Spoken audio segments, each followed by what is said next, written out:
ونستعينه ونستغفره ونؤمن به ونتوكل عليه ونعوذ بالله من شرور أنفسنا ومن سيئات أعمالنا من يهده الله فلا مضل له ومن يضلله فلا هادي له ونشهد أن لا إله إلا الله ونشهد أن سيدنا مولانا محمدا عبده ورسوله أرسله بالحق بشيرا ونذيرا وداعيا إلى الله بإذنه وسراجا منيرا أما بعد فقد قال الله تبارك وتعالى في كلامه القديم وفي فرقان المجيد فأعوذ بالله من الشيطان الرجيم بسم الله الرحمن الرحيم الرحمن علم القرآن صدق الله العظيم وقال النبي صلى الله عليه وسلم كلكم راع وكلكم مسؤول عن رعيته صدق رسوله النبي الكريم ونحن على ذلك من الشاهدين والشاكرين والحمد لله رب العالمين புகழனைத்தும் அல்லாஹ் ஜல்ல ஷானஹு வ தஆலா ஒருவனுக்கே உரித்தாகட்டுமாக. மேலும் அருமை பெருமானார் முஹம்மது ரசூலுல்லாஹ் ஸல்லல்லாஹு அலைஹி வஸல்லம் அவர்களின் மீதும் அன்னவர்களின் அடிச்சுவடை அப்படியே பின்பற்றி வாழ்ந்து உத்தம சத்திய சஹாபாக்கள் தாபிஈன்கள் தபா தாபிஈன்கள் அவுலியாக்கள் அத்தார்கள் குறிப்பாக இந்த குழுவில் இருக்கிற நம் அத்தனை பேரின் மீதும் அல்லாஹ்வுடைய அன்பும் அருளும் கருணையும் நம்மின் மீது வந்து சேரட்டுமாக. ஆமீன். கண்ணியத்திற்குரிய இந்த ஆண்டு விழாவின் தலைமை பொறுப்பேற்றிருக்கிற மௌலானா மௌலவி சுஹைப் அலி நூரானி ஹசரத் அவர்களுக்கும் மற்றும் இங்கு உள்ளூர் உலமா பெருமக்களுக்கும் மற்றும் இங்கு வருகை தந்திருக்கிற ஜமாத்தார்கள், தாய்மார்கள், சான்றோர்கள், ஆன்றோர்கள், இங்கு குழுவில் இருக்கிற மாணவ செல்வங்கள், இன்னும் ஆசிரியர் பெருந்தகைகள் அனைவருக்கும் என் முதல்வர் சலாத்தினை தெரிவித்துக் கொள்கிறேன். அஸ்ஸலாமு அலைக்கும் வரஹ்மத்துல்லாஹி தஆலா வ பரகாத்துஹு. அல்லாஹ் ரப்பல் ஆலமீன் இந்த மனித சமூகத்தை படைக்கிற பொழுது அல்லாஹ் மனித சமூகத்திற்கு தேவையான மனித உற்பத்திகளை அல்லாஹ் செய்கிறார். அந்த அடிப்படையிலே அல்லாஹ் ரப்பல் ஆலமீன் குழந்தை செல்வங்களை அல்லாஹ் நமக்கு அழகான முறையிலே தருகிறார். அல்லாஹ் குர்ஆனுடைய வசனத்திலே சொல்லுகிற பொழுது லில்லாஹி முல்குஸ் ஸமாவாதி வல் அர்த், வானம் பூமியில் உள்ள எல்லா ஆட்சிகளும் அல்லாஹ்வுக்கே சொந்தமானது. யஹ்லுகு மா யஷா, அல்லாஹ் நாடிய ஒன்றை அல்லாஹ் படைக்கிறார். அந்த அடிப்படையிலே பார்க்கிற பொழுது யஹ்பு லிமன் யஷாஉ இனாதா, அல்லாஹ் சொல்கிறார் நாம் சில நபர்களுக்கு பெண் குழந்தைகளை அன்பளிப்பாக கொடுக்கிறோம் என்று அல்லாஹ் சொல்கிறார். அந்த வசனத்தினுடைய தொடரிலே அல்லாஹ் சொல்லுவார் வயஹபு லிமன் யஷாஉ துகூர், நாம் சில நபர்களுக்கு ஆண் குழந்தைகளை கொடுக்கிறோம், இபத்தாக அன்பளிப்பாக வழங்குகிறோம் என்று அல்லாஹ் சொல்கிறார். அடுத்த வசனத்தில் அல்லாஹ் சொல்லுவார் அவ் யுஸஃபிஸுஹும் துகுரான வ இனாதா, சில நபர்களுக்கு நாம் எப்படி கொடுக்கிறோம் என்று சொன்னால் நாம் ஆணையும் பெண்ணையும் கலந்து குழந்தைகளாக நாம் கொடுக்கிறோம் என்று அல்லாஹ் சொல்கிறார். அடுத்த அந்த வசனத்தினுடைய தொடரிலே அல்லாஹ் சொல்லுவார் வஜஅலு மன் யஷாஉ அதீமா, நாம் சில நபர்களுக்கு அவர்களை மலடியாக ஆக்கி விடுகிறோம். அவர்களுக்கு ஆண் குழந்தையும் கிடையாது, பெண் குழந்தைகளும் கிடையாது. அப்படிப்பட்ட ஒரு சூழ்நிலைகளை நாம் உருவாக்கி விடுகிறோம் என்பதை அல்லாஹ் ரப்பல் ஆலமீன் தன்னுடைய திருமறையிலே சொல்லித் தருகிறார். அப்ப இந்த குர்ஆனுடைய வசனத்தினுடைய நாம் வைத்து பார்க்கிற பொழுது அல்லாஹ் சில நபர்களுக்கு ஆண் குழந்தைகளையும் கொடுத்திருக்கிறார், சில நபர்களுக்கு பெண் குழந்தைகளையும் கொடுத்திருக்கிறார், சில நபர்களுக்கு இரண்டையும் கலந்து கொடுத்திருக்கிறார். ஆக எல்லா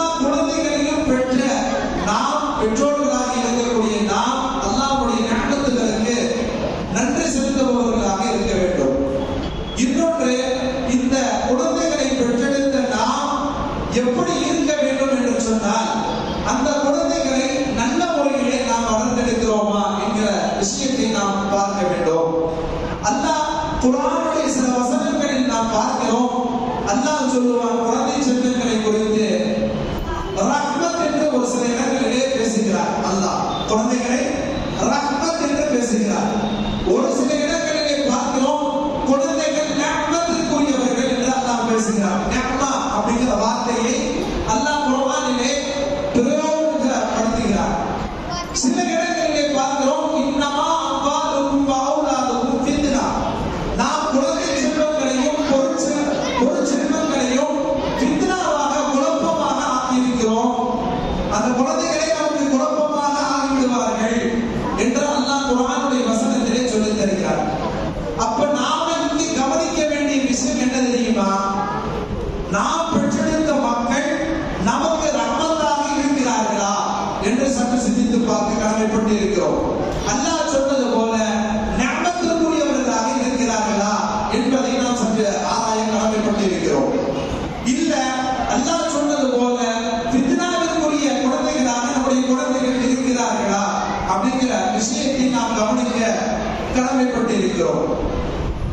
இதை எப்படி தீர்மானிப்பது? அந்த குழந்தை ரஹ்மத்தா அல்லது நிஅமத்தா அல்லது அந்த குழந்தை நமக்கு கிடைத்த ஒரு ஃபித்னாவா என்பதை எதை வைத்து தீர்மானிப்பது என்று சொன்னால் முதலாக நம் மார்க்க கல்வியை வைத்துதான் நாம் தீர்மானிக்க முடியும். அந்த குழந்தைகளுக்கு கொடுக்கக்கூடிய அந்த ஒழுக்கங்களை வைத்து மாத்திரமே நாம் தீர்மானிக்க முடியும். எனவே ஒரு குழந்தை மார்க்க கல்வியை படித்து அதில் என்னென்ன ஒழுக்கமான விஷயங்களை இந்த மார்க்க கல்வி கூடங்களின் மூலமாக தெரிந்து கொள்கிறதோ அதை வைத்து மாத்திரமே அந்த குழந்தை ரஹ்மத்தாகவும் நிஅமத்தாகவும் ஆக முடியும். இல்லாவிட்டால் அந்த குழந்தைக்கு நாம் மார்க்க விஷயங்களை குழந்தை செல்வங்களிலிருந்து தொட்டிலிருந்து நாம் அந்த குழந்தைகளுக்கு மார்க்க விஷயங்களை ஊட்டாமல் வளர்த்தோம் என்று சொன்னால் அல்லாஹ் சொன்னது போல அது ஃபித்னாவிற்குரிய குழந்தைகளாக மாறிவிடும் என்பதிலே எந்த விதமான சந்தேகமும் கிடையாது. இங்கு தாய்மார்கள் வந்திருப்பார்கள். தாய்மார்களிடத்தில்தான் மிக மிக முக்கிய பொறுப்பு இந்த குழந்தை வளர்ப்பு என்பது இருக்கிறது. நாம எந்த இஸ்லாமுடைய குழந்தைகளை வைத்திருக்கிறோம் என்பதை தாய்மார்கள் சற்று கவனத்திலே எடுத்துக்கொள்ள வேண்டும். இன்னைக்கு குழந்தைகளுக்காக வேண்டி நாம் எதையோ எல்லாம் வசதிகளை கொடுத்து கொண்டிருக்கிறோம். ஆனால் மார்க்க விஷயங்களிலே இன்றைக்கு நிறைய ஊர்களில் பற்றாக்குறையாக இருந்து கொண்டிருக்கிறது. மார்க்கம் என்று வந்துவிட்டாலே அதில் வறுமைகள் வந்து விடுகிறது. இன்னைக்கு வறுமை மார்க்க விஷயத்துல வறுமைங்கிறது நிறைய ஊர்களில் இருக்குது. ஒரே ஒரு விஷயத்தை நான் இங்கே சொல்லுகிறேன். நீங்கள் மார்க்கத்தை கொடுக்கவில்லை என்று சொன்னால் சிறுபிராயத்திலே அந்த குழந்தைகளுக்கு தேவையான மார்க்க விஷயங்களை நீ கொடுக்கவில்லை என்று சொன்னால் அதனுடைய பிரதிபலிப்பு அல்லாஹ் சொன்னது போல அந்த குழந்தை ஃபித்னாவிற்குரிய குழந்தைகளாக மாறி போய்விடும். ஏன் நான் அப்படி சொல்லுகிறேன் என்று சொன்னால் இந்த முக்கியமாக இங்கு சொல்லிக் கொடுக்கிற குர்ஆனுடைய கல்விகளிலே அதவுகள் சொல்லித் தரப்படும். ஒழுக்கங்கள் ஆதாபங்கள் என்று சொல்வார்கள். அகாயிதுகள் சொல்லித் தரப்படும். அல்லாஹ் தான் யாரு? அல்லாஹ்வை பற்றியான இல்முகள் இங்குதான் கிடைக்கும். ரசூலுடைய இல்முகள் இங்குதான் கிடைக்கும். அதே போல மலாயிகத்துமார்களுடைய இல்முகள் இங்குதான் கிடைக்கும். எல்லாவற்றையும் கற்றுக்கொள்ளக்கூடிய இடம் இந்த இடம்தான். அப்ப அந்த விஷயங்களை அந்த குழந்தைகள் தெரிந்து கொண்டாவிட்டால் அல்லாஹ் யாருன்னு தெரியாம போயிடும். அல்லாஹ் காப்பாற்ற வேண்டும் நம்முடைய குழந்தைகளை அப்படின்னு சொல்லுங்க. அதனால நம்முடைய குழந்தைகளுக்கு தேவையான இல்முகள் கிடைக்கக்கூடிய இடம் இந்த இடம் தான். நாம ஒழுங்கான அந்த இல்முகளை கொடுக்கல அப்படின்னு சொன்னா எப்படி ஆய்வாளர்களுக்கு ஒரு உதாரணத்தை நான் சொல்லி காட்டுகிறேன். ஒரு நிதர்சனமாக உண்மையாக நடந்த ஒரு சம்பவம். கொஞ்சம் கவனமாக கேளுங்கள். கொஞ்சம் மனையில் நான் ஒரு முக்கியமான விஷயம் சொல்றேன். கொஞ்சம் ஒரு 5 நிமிடம் தாய்மார்கள் இதுல மிகவும் முக்கியமாக நல்லா கவனிங்க. ஒரு இல்மு கொடுக்கப்படாததனுடைய பிரதிபலிப்பு எப்படி இருந்துச்சுங்கிறத ஒரு நிதர்சனமான உண்மையை நான் சொல்ல போகிறேன். ஒரு ஊரிலே நடந்தது இந்த நிகழ்வு. என்ன நிகழ்வு அப்படின்னு சொன்னா ஒரு மனிதர் அவர் மார்க்க கல்வியை கற்றுக்கொள்ளவில்லை. மார்க்கத்தினுடைய என்ன கல்விகள் இருக்கிறதோ அந்த கல்விகளை கற்றுக்கொள்ளவில்லை.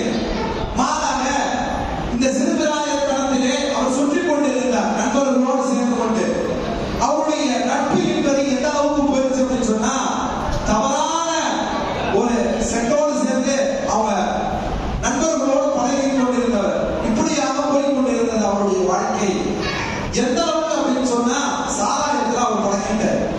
பழகி சாராயத்திலேயே மூழ்கி விட்டார். ஒரு தடவை ஒரு நேரம் வருகிறது, அந்த சமயத்திலே தன்னுடைய தாய் உடம்பு சரியில்லாமல் போய் மரணித்து விடுகிறார். எல்லோரும் கூட்டம் கூட்டமாக வருகிறார்கள், வந்து ஜனாசாவை பார்க்கிறார்கள். எல்லோரும் பார்த்துவிட்டு செல்கிறார்கள். இவருடைய உறவுக்காரர்கள் என்ன செய்கிறார்கள்?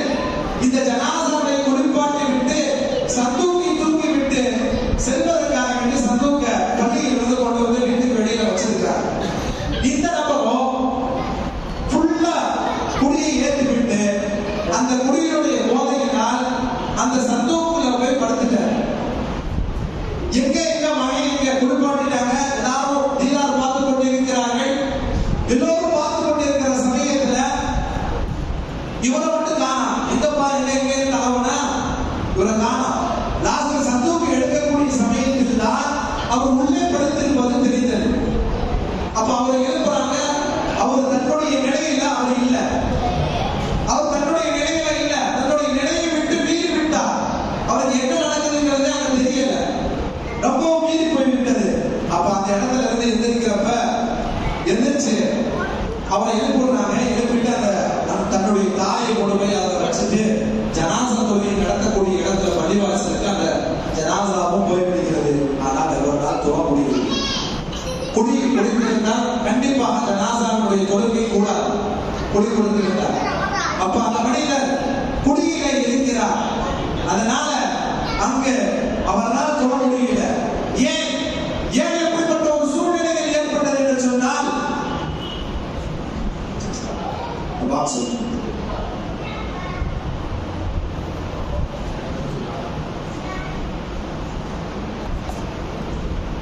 அப்ப அந்த மனிதர் அந்த ஜனாசா தொழுகையை தொழ முடியவில்லை.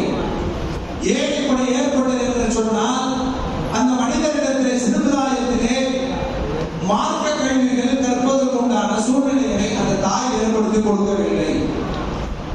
கண்டிப்பாக அந்த தாய் இந்த பையனை சிறுவயதிலேயே அடித்து அந்த பையனை மதரசாவிற்கு அனுப்பியிருந்தால் கண்டிப்பாக மார்க்க விஷயத்தை அவர் கற்று அதன்படி அவர் செய்திருப்பார்.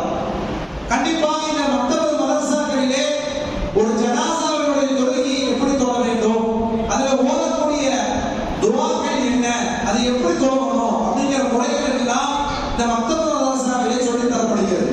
அப்ப அந்த மனிதர் அந்த போதையிலே தள்ளாடிய அந்த மனிதர் முஸ்லிம் தான், இஸ்லாமிலே இருக்கிறார். இது நிரசனமான உண்மையாக நடந்த செய்தி.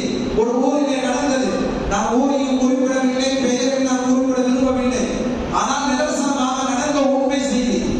ஒரு மகன் என்பவன் தன்னுடைய தாய்க்கு பெரிய மங்களாவை கட்டி கொடுக்க வேண்டும் என்பது அல்ல, பெரிய காசு பணங்களை சொத்து சுகங்களை கொடுக்க வேண்டும் என்பது அல்ல, மாறாக அந்த பெற்றோர்களுக்காக வேண்டி துஆ செய்யக்கூடிய குழந்தைகளாக இருக்க வேண்டுமா இல்லையா?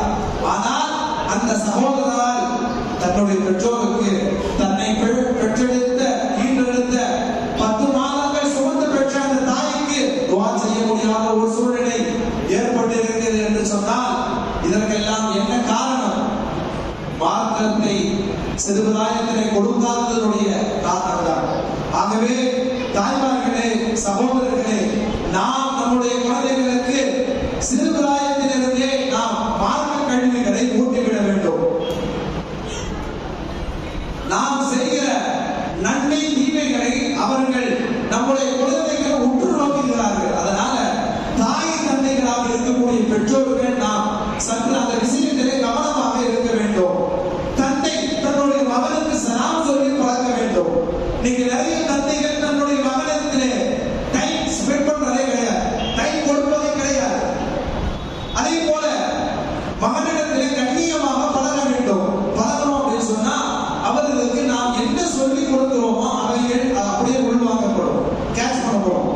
அந்த பருவம் அப்படிப்பட்ட பருவங்கள் நாம் ரொம்பவும் ஃப்ரெண்ட்லியாக இருக்கிறோம். அவங்கள்ட்ட நிறைய விஷயங்களை மார்க்கம் சார்ந்த விஷயங்களை அவர்கள் சொல்லிக் கொடுத்து கொண்டே இருக்க வேண்டும்.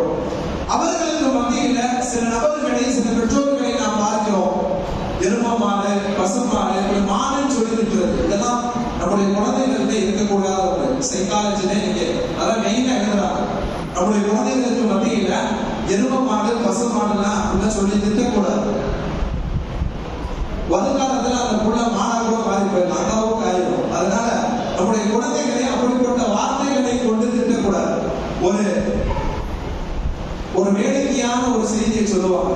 அதாவது ஒரு தந்தை இருந்தா தன்னுடைய மகனுடைய காலை பிடிச்சுக்கிட்டு வீட்டுக்குள்ள கொண்டு கூட்டிட்டு போயிட்டு இருக்காரு. தன்னுடைய நண்பர் வீட்டிற்குள்ளே வருகிறார். தன்னுடைய நண்பரும் கூட வந்துட்டு இருக்கிறார். அப்பா அவள் பெயர் என்ன அப்படின்னு கேட்கிறாரு. அப்ப சொன்னாரா சனிய அப்படின்னு சொல்றான். அப்ப உள்ளுக்குள்ள இருந்தா அம்மா சொல்லிச்சா, யாராவது அந்த பையனுடைய அம்மா உள்ளுக்குள்ள வந்து சவுண்ட் போடுச்சான், எங்க உங்க பேரை கேட்கலைங்க அவரு அப்படின்னுச்சா.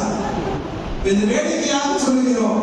எதற்காக சொல்லுகிறோம்? வேடிக்கையாக. அப்ப வீட்டுக்குள்ளேயே என்னன்னா கணவரை தன்னுடைய மனைவி சனியன் என்று திட்டுவதும், தன்னுடைய தந்தை தன்னுடைய மகனை சனியன் என்று திட்டுவதும், பசுமாடு எருமை மாடு போன்ற வார்த்தைகளை பயன்படுத்துவதும் நம்முடைய குழந்தைகளுக்கு மத்தியிலே அதை நாம் அவாய்ட் பண்ணுவது நல்லது.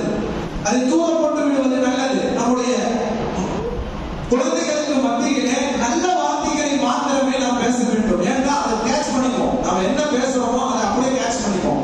வாமா, தங்கமே, மயிலே, இப்படிப்பட்ட வார்த்தைகளை மாத்திரமே நாம் பேச வேண்டும். ஒழுங்குமுறை பிரகாரம் இஸ்லாம் எப்படி வளர்த்து கொடுத்திருக்கிறதோ அந்த முறையின் பிரகாரம் நம்முடைய குழந்தைகளை நாம் வளர்த்தெடுக்க வேண்டும். அதே போல டிவி இது போன்ற விஷயங்களிலே போன் நாம் கொடுத்தோம் அப்படின்னு சொன்னா அதுல நிறைய விளம்பரங்கள், ரொமான்டிக்கான சீன்கள் எல்லாம் நிறைய தெரியுது. இன்னைக்கு எடுத்தாலே ஆபாசங்கள், டிவியில ஆபாசங்கள், போனை கொடுத்தோம்னா அதுல விளம்பரங்கள், அதுலயும் ஆபாசங்கள். இன்னைக்கு கிட்டத்தட்ட இதுலேயே நம்முடைய குழந்தைகளுடைய அந்த அறிவை அப்படியே நெகட் பண்ணிருக்கு, வேற ஒரு வெளிக்கு போயிருக்கு. அதனால தயவு செய்து உங்களுடைய குழந்தைகளை இந்த விஷயத்துல கண்ணும் கருத்துமாக நீங்கள் கவனியுங்க. இதெல்லாம் நமக்கு இஸ்லாம் சொல்லிக் கொடுக்கிற வழிமுறைகள். நாம் இதெல்லாம் நம்முடைய குழந்தைகளுக்கு கண்டிப்பாக கற்றுக் கொடுக்க வேண்டும். ஒரு நாள் நாம் நம்முடைய குழந்தைகளுக்கு அப்படி கற்றுக் கொடுக்காவிட்டால், மார்க்க விஷயங்களை நாம் நம்முடைய குழந்தைகளுக்கு நாம் கொடுக்காவிட்டால், நாளை ஞாபகத்துடைய வேலைகளிலே நமக்கு எதிராக அந்த குழந்தைகள் சாட்சி சொல்லும்.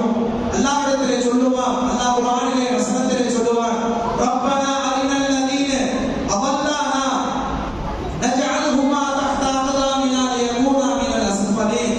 யா அல்லாஹ், எங்களை வழிகெடுத்த உங்களுடைய பெற்றோர்மார்களை எங்களுக்கு நீ காமிப்பாயாக. அவங்களை கொண்டு வந்து எங்க கண்ணுக்கு முன்னாடி விட்டேன்னா அந்த ரெண்டு பேர்த்தையும் நாங்க எங்களுடைய காலத்து கீழே போட்டு மிதிக்கிறோம் சொல்லணும். நம்முடைய குழந்தைகள் நமக்கு எதிராக ஆகிவிடுவார்கள் நாளை ஞாபகத்தினுடைய வேலைகள். சற்று சிந்தித்து பாருங்கள் பெற்றோர்கள்.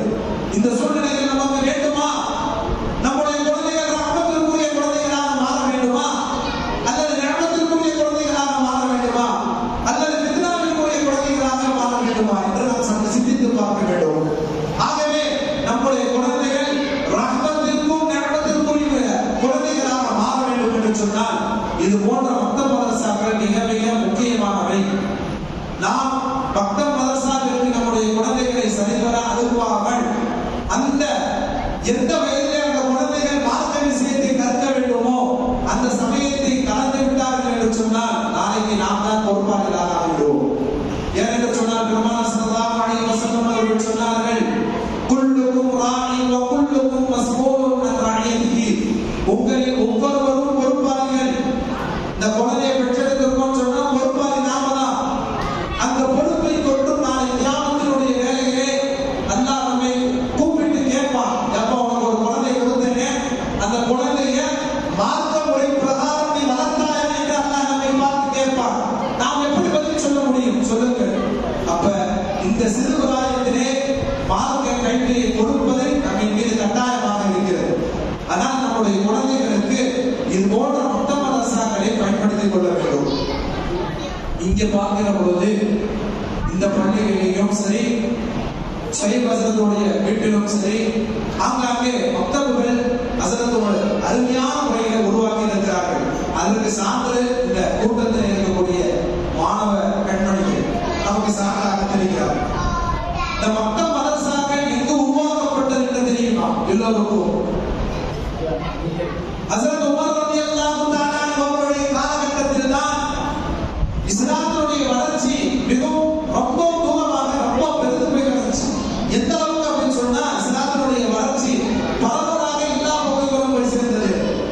22 லட்சம் சதுர மைல்கள் அளவுக்கு பரப்பளவுக்கு ஹஸரத் உமரே ஃபாரூக் ரலியல்லாஹு தஆலா அன்ஹு அவருடைய ஆட்சி காலத்தில் தான் இஸ்லாம் பரவி விரிந்து கொண்டே இருந்தது. அப்ப ஹஸரத் உமர் ஃபாரூக் ரலியல்லாஹு தஆலா அன்ஹு அவர்கள் மிக முக்கியமான ஒரு செய்தியை செஞ்சார்கள். அவருடைய அந்த ஹலீஃபாவுடைய ஆட்சி காலத்துல மிக முக்கியமான ஒரு வேலையை செஞ்சாங்க. என்ன வேலை அப்படின்னு சொன்னா மஸ்ஜிதுகளை உருவாக்கினார்கள். கிட்டத்தட்ட 900 மஸ்ஜிதுகளை ஹஸரத் உமர் ரலியல்லாஹு தஆலா அவருடைய காலத்துல உருவாக்கப்பட்டது. 900 மஸ்ஜிதுகள். மஸ்ஜிதுகளை மாத்திரம் உருவாக்கவில்லை. ஹஸரத் உமர் ரலியல்லாஹு தஆலா அவர்கள் கிட்டத்தட்ட 4900 மதரசாக்கள் மத்த மதரசாக்களை உருவாக்கினார்கள். சும்மா சாதாரணப்பட்டது அல்ல. 900 பள்ளிகள்ல 4900 மத்த மதரசாக்களை உருவாக்கி தந்தவர்கள் ஹஸரத் உமர் ரலியல்லாஹு தஆலா அவர்கள். சற்று சிந்தித்து பாருங்கள். இந்த மக்களுக்கு எவ்வளவு உயிரோட்டம் கொடுத்திருக்கிறார்கள். அது இல்லாவிட்டால் ஒரு சமுதாயம் அழிந்து போய்விடும். அதிபாதாரத்திற்கு போய்விடும். வழிகளிலே வாலிபர்கள் ஆனவர்கள் வழிகளிலே சென்று விடுவார்கள் என்பதை தெரிந்துதான் ஹஸரத் உமரே ஃபாரூக் ரலியல்லாஹு தஆலா அவர்கள் 4900 மக்தபுகளை உருவாக்கி இருக்கிறார்கள். அந்த உஸ்தாதுகளுக்கு அந்த காலத்திலேயே ஹஸரத் உமர் ரலியல்லாஹு தஆலா அவர்கள் 15 திருகங்களை சம்பளமாக கொடுத்திருக்கிறார்கள். அந்த காலத்துல 15 திருகங்கிறது ரொம்ப ஹையஸ்ட். ஏன் அப்படி செய்ய வேண்டும்? இந்த மார்க்க கல்விக்கு அவ்வளவு முக்கியத்துவத்தை கொடுத்திருக்கிறார்கள் ஹஸரத் உமரே ஃபாரூக் ரலியல்லாஹு தஆலா அவர்கள். இந்த மார்க்க கல்வி இஸ்லாத்திலே உள்ளவர்களுக்கு கிடைக்கவில்லை என்று சொன்னால், அந்த குழந்தைகளுக்கு கிடைக்கவில்லை என்று சொன்னால், நாளை அந்த குழந்தைகள் வழிமாறி போய்விடுவார்கள். அவர்கள் சம்பந்தமில்லாத செயல்களில் ஈடுபட்டு விடுவார்கள் என்பதை உணர்ந்துதான் ஹஸரத் உமர் ரலியல்லாஹு தஆலா அவர்கள் இந்த மாதிரி செயல்களை செய்திருக்கிறார்கள். ஒரு பெரிய இறைநேசரிடத்திலே ஒரு கேள்வி ஒன்று கேட்கப்படுகிறது. ஒரு மனிதர் தன்னுடைய மகன் 12ஆம் வகுப்பை முடித்து விட்டார். அடுத்ததாக அந்த இறைநேசரிடத்திலே போய் கேட்கிற பொழுது 12ஆவது முடிச்சுட்டாரு, நான் இப்ப டாக்டர் ஆகிறதா அல்லது இன்ஜினியர் ஆகிறதா, எதை செய்யட்டும், இல்ல ஹாஃபிலாக ஆலிமாக நான் ஆகட்டுமா அப்படின்னு கேட்டப்ப அந்த இறைநேசர் சொன்னா, நீங்கள் டாக்டராகவோ அல்லது இன்ஜினியராகவோ ஆகுவது என்பது மார்க்கத்தில் எந்த ஹராமான காரியம் கிடையாது. அல்லது ஹாஃபிலாக ஆலிமாக நீங்கள் ஆகிறீர்கள் என்று சொன்னால் அது கட்டாய கடமை ஒன்றும் கிடையாது, பர்வ ஒன்றும் கிடையாது. ஆனால் நீங்கள் இந்த மக்தபிலே கொடுக்கப்படுகிற குர்ஆனுடைய அடிப்படை கல்வி என்பது மிக மிக கட்டாய கடமை. பெருமானார் ஸல்லல்லாஹு அலைஹி வஸல்லம் அவர்கள் சொன்னார்கள், தலபுல் இல்மி ஃபதீலத்துன் அலா குல்லி முஸ்லிமின். ஒவ்வொரு முஸ்லிமின் மீதும் இந்த மார்க்க கல்வியை படிப்பது கட்டாய கடமை, ஃபர்து.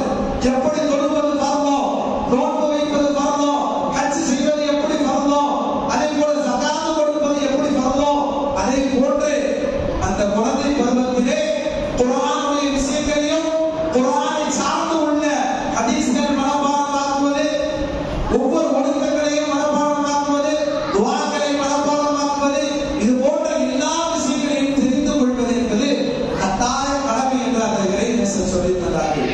சற்று சிந்தித்து பாருங்கள். நமக்கு மார்க்க விஷயங்கள் தேவையா இல்லையா?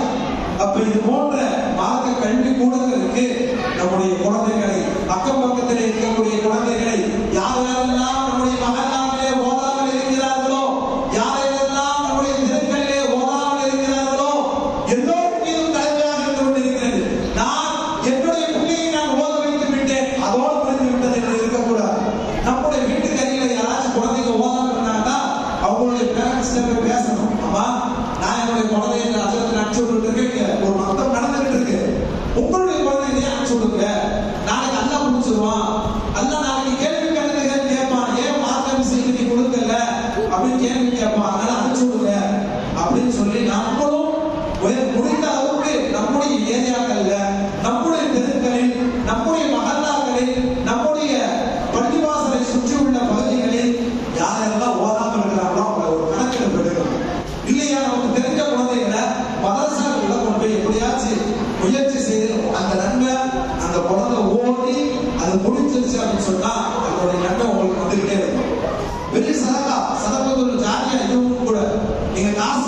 கொடுக்கணும்னு அல்ல, பெரிய பெரிய பொருட்களை வாங்கி கொடுப்பது அது மாத்திரம் அல்ல, இதுவும் சதகா தான். நீங்க செய்ய பெரிய பேருபகாரம் அந்த குழந்தை காலம் முழுக்க உங்களை நினைத்து பார்க்கும். ஆகவே கண்ணியத்திற்குரியவர்களே, அல்லாஹ்வின் நல்லடியார்களே, நம்முடைய குழந்தைகளுக்கு இந்த மார்க்க கல்விகளை கொடுப்பதற்கு நாம் முயற்சி செய்ய வேண்டும். இன்னைக்கு நிறைய நபர்களுக்கு நாம் வயதிற்கு முதிர்ந்தவர்களாக ஆகிவிட்டோம். ஆனா இன்னைக்கு நிறைய பேருக்கு என்ன ஆயிடுச்சு, இந்த மார்க்க விஷயங்கள் தெரியாமல் போய்விட்டது. சில நபர்கள் சிறிய வயதிலிருந்தே குர்ஆனை ஓதாமல் நாம் விட்டிருப்போம். ஒன்று நான் குர்ஆனையே ஓதலையே அப்படின்னு கவலைப்படுபவர்கள் நிறைய நபர்கள் நம்மகிட்டே நிறைய பேர் வந்து கேட்டிருக்கிறார். எங்களுக்கு தனிப்பட்ட முறையில பெரியவருடைய கிளாஸ் இருக்கிறீங்களா, எனக்கு குர்ஆனுடைய கல்விகளை கற்றுக்கொள்ள முடியுமா என்கிற விஷயங்களை எல்லாம் நம்ம இடத்துல கேட்டிருக்கிறார்கள். ஆகவே பெரிய வயசு வந்த பிறகுதான் நமக்கு தெரியும், அதை நாம் அன்னைக்கு பேச்சு பண்ணிட்டோமே, அன்னைக்கு ஓதிருக்கலாமே, குர்ஆனை நம்ம ஓதிருக்கலாமே அப்படின்ட்டு எந்த அளவுக்கு எழுதுறாங்க அப்படின்னு சொன்னா, பெரியவர்களாக இருக்கக்கூடியவர் குறைந்தபட்சம் 4 சூறாக்கள் வச்சு தெரியும். சில நபர்கள் ஒரு சூறா 2 சூறா வச்சு அதை திரும்பி திரும்பி திரும்பி ஓதிக்கிறோம். முடிந்த அளவுக்கு குர்ஆனை ஓதுவதற்கு நீங்க முயற்சி செய்யுங்க. பெரிய வயதானாலும் குர்ஆனை ஓதுவதற்கு கால நேரம் எல்லாம் இல்லை, வயதெல்லாம் நிர்ணயம் இல்லை, எப்ப வேணாலும் கற்றுக்கொள்ளலாம். அதற்கு நீங்க முயற்சி செய்யுங்க. முயற்சி செஞ்சா கண்டிப்பாக முடியும். ஆகவே நான் முடிவுக்கு வந்து விடுகிறேன், நம்முடைய குழந்தைகளுக்கு மார்க்க கல்வியை கொடுப்பது என்பது இன்றைய காலகட்டத்தில் அத்தியாவசியமான மிக மிக முக்கியமான ஒன்றாக இருந்து கொண்டிருக்கிறது. நீங்கள் கட்டாயம் கொடுக்க வேண்டும். கொடுத்தவருக்கு பிரச்சனை இல்லை, அந்த குழந்தைகளை அப்படியே தொடரட்டும், அவர்களை விட்டு விடுங்கள்.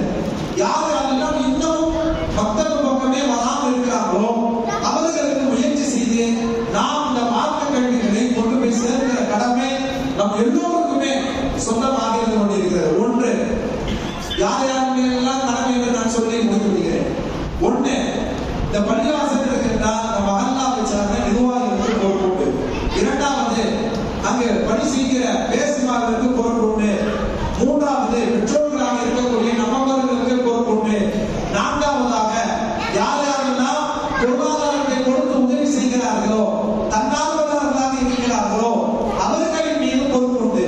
ஆகவே இந்த 4 நபர்களும் சேர்ந்து நாம் முழுமையாக இந்த விஷயத்திலே உழைப்பு செய்தால் கண்டிப்பாக எல்லோரிடத்திலும் இந்த மார்க்க கல்வி நாம் கொண்டு போய் சேர்க்க முடியும்.